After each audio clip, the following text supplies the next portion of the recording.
Right. Well, how do you move? So I clearly need help learning how to make games. This video looks good.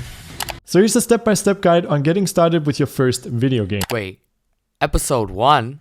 Out of 11, my attention span isn't that big. Unlike your mom. I'll just figure it out myself.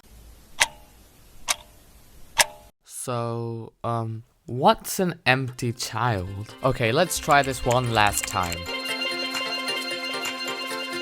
Notice that when I click on an object, this spawns a new camera cube into our scale. scale. This one is Our playing menu that. shows For each one of the users setting,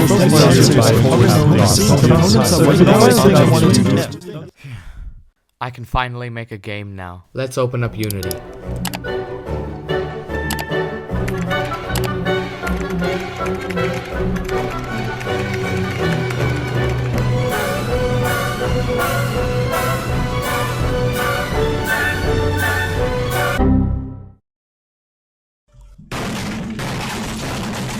Subscribe.